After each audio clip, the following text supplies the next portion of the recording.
Good afternoon, beautiful souls. Welcome back to my YouTube channel.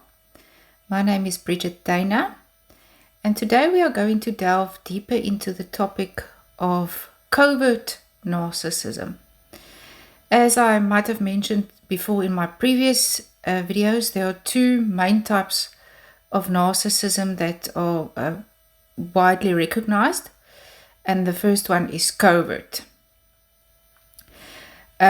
Let's start by saying that on the surface, these types of narcissists may seem shy, they may seem likable, they are eager to please other people, and they often do acts of goodwill or charitable acts.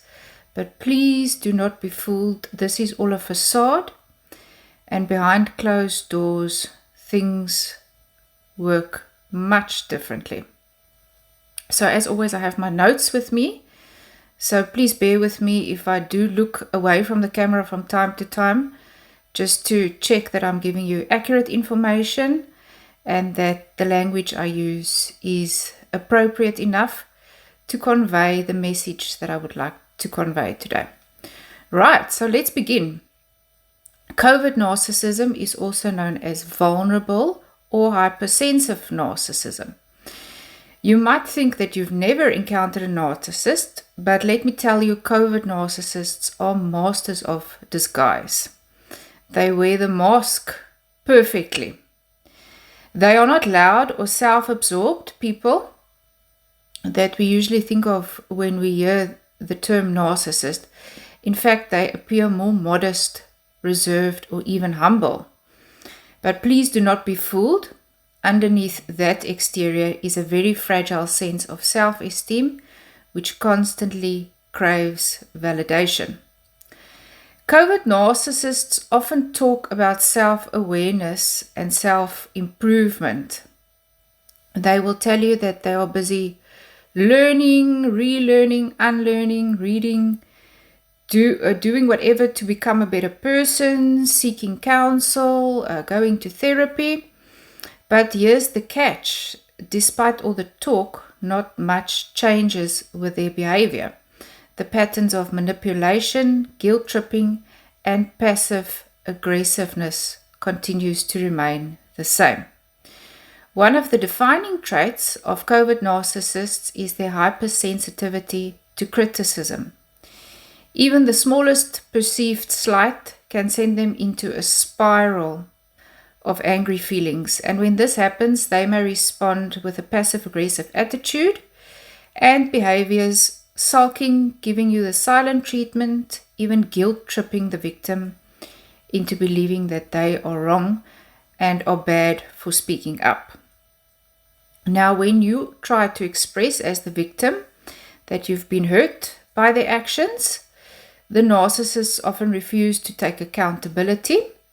They might deny, deflect, or justify their behavior, leaving you feeling confused, and you might even start questioning whether you are the problem or whether you are crazy or just imagining things.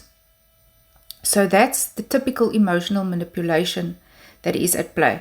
Covert narcissists are expert at making you feel that you are the one to blame. It's all a psychological game to them. You need to really acknowledge this fact. And the part of the game is to leave you, the victim, wondering, am I overreacting or am I not interpreting the situation correctly? But deep down, you do feel something is way, way, way off, and probably has been for a while. The selfishness, the lying, and the deceit of the narcissist, coupled with the hidden blow-ups when nobody else is watching, all of these behaviors take a toll over time. And here's the tricky part. Covert narcissists are often very likable in public. They are charming, polite, and might even go out of their way to please others. They like to build up a reputation as a good person, said in inverted commas, which make it harder for you to explain what's really going on behind the scenes. So when you as the victim finally do stand up for yourself, or you say no, things might and most probably will get ugly.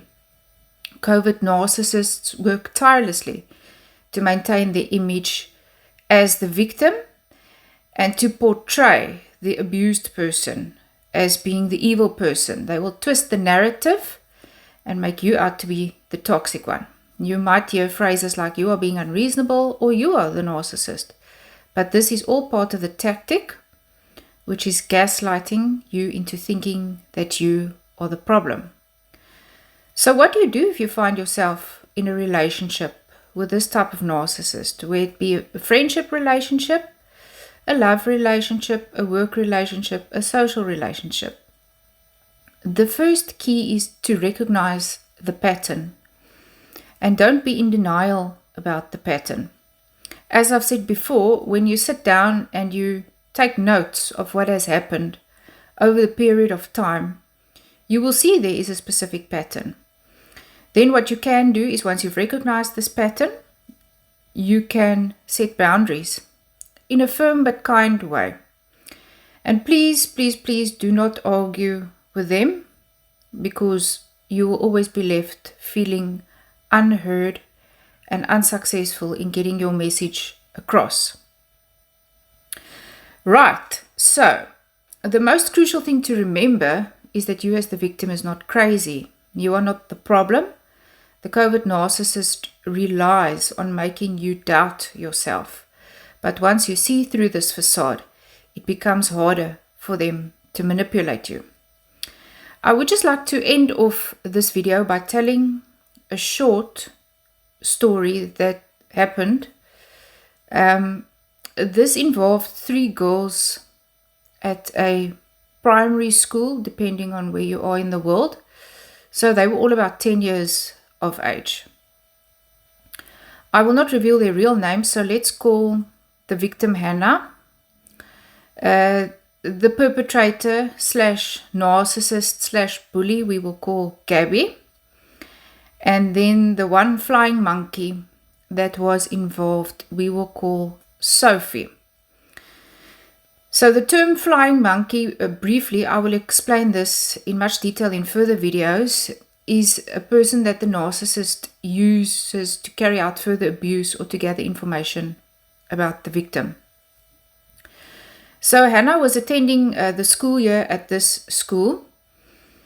Together with Gabby and Sophie, they were all together in the class.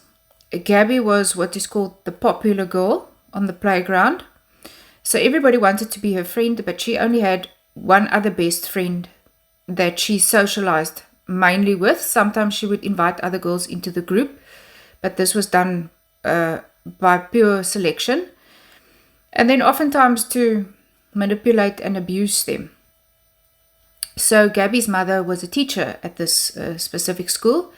And during the course of this school year, Gabby had various tactics that she abused and manipulated Hannah with.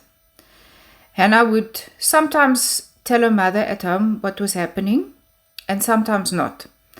Sometimes Hannah would let the teachers know what was happening.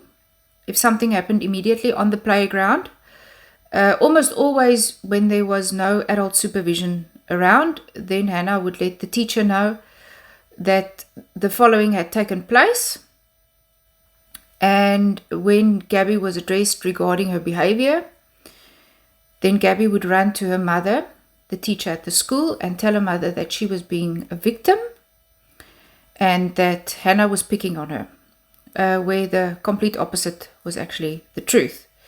So Hannah's mother had addressed this behavior with the school, with the teacher, with the principal. Various conversations had taken place during the course of 6 or 9 months in the school year.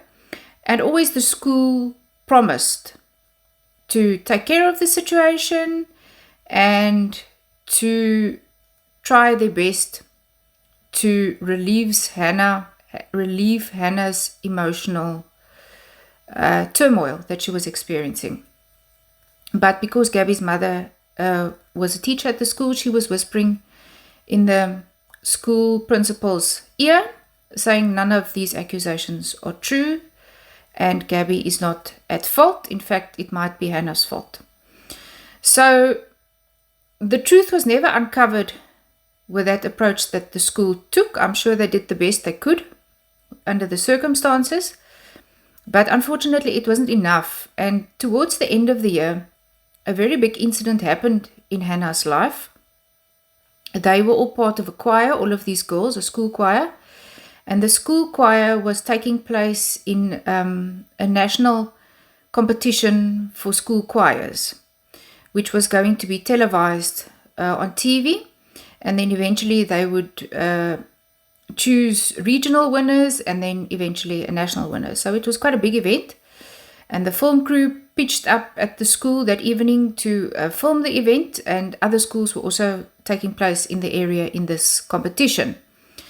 So once Hannah's choir had sung, they were all made to wait in a classroom while all the other choirs had a turn. And then at the end of the evening, the judges would announce the winner of that evening's events. All the parents were invited to watch, but were under strict rules. There were strict rules given out that they weren't allowed to leave the hall during the course of the event, so not as to disrupt the film crew. So, of course, the kids in the classroom, Hannah's crowd, got bored, and they started playing a game of truth and dare.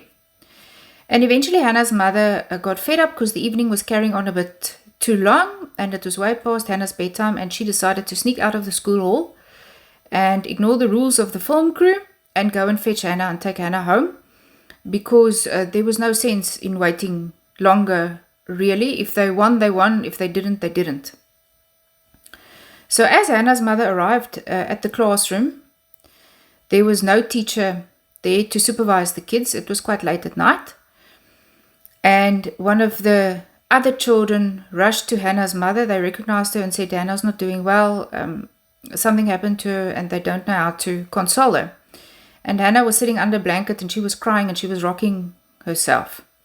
So Hannah's mother went into the classroom, and of course all of the kids, their eyes were big because they realized, something nefarious had happened and they have no control over this situation. So Hannah's mother bent down and consoled Hannah and said to Hannah, let's go home. But unfortunately, Hannah was at that moment not able to express what had happened because she was so upset she couldn't even get words out. So as they were walking down the passage, Hannah, in between the sobs, told her mother what had happened. So the result of this truth and dare game was that it was Gabby's turn. This is now the perpetrator. So Gabby dared Sophie to hit Hannah with a water bottle on the back. This was the dare. And according to Hannah, Sophie didn't want to participate in this game any longer, but she was made to due to peer pressure, and she hit Hannah on the back with a water bottle. And as you can imagine, the culmination of the years bullying and abuse from Gabby just was too much, and Hannah had a breakdown. So when Hannah's mother heard this, she turned around in her tracks and wanted to confront the kids in the classroom about what had happened. And as she was about to enter the classroom, the teacher that was supposed to supervise the kids, that had just stepped out for a minute, came around and realized that Hannah was upset and asked what had happened. And Hannah's mother said, listen, this is what had happened. I want to confront the kids and ask them if this is true. And Hannah's mother asked the kids in the presence of the teacher, is this true that happened? And they all just shook their heads, yes, this is what happened. But Gabby's eyes were big because she realized she had messed up. But she thought to herself she could get away with it because she wasn't the one that inflicted the abuse. It was actually Sophie. So in Gabby's mind, Sophie was the one that was going to be in trouble the next day. So the teacher just turned around and said to the crowd, oh, lovies, you don't act this way. That was not right. And Hannah's mother left. She was highly disgusted at the behavior of the kids and the subsequent words of the teacher, because it was very dismissive towards Hannah's feelings at that stage. So Hannah's mother wrote a long letter to the principal and decided to get the child welfare services involved, because that's the law of the country that they were staying in. They could follow that route.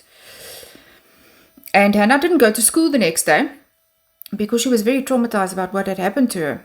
and the principal called in Gabby and Sophie after the email that Hannah's mother had written and asked them, is this what had happened? And they admitted, yes, this is what had happened. And obviously their parents were informed. So Gabby's mother that worked at the school, she was informed. And Sophie's mother that was just the parent, she was also informed. And that evening, Hannah's mother received a phone call from Sophie's mother apologizing profusely for Sophie's behavior and saying that she kept telling her daughter to stay away from Gabby because she feels Gabby was a bad influence. And she's very sorry over what happened, and she apologizes on behalf of Sophie and her actions, and she's mortified, and they will discipline Sophie at home, and she just wanted to phone and say she was sorry. But Gabby's mother was quiet. There was not a word from her.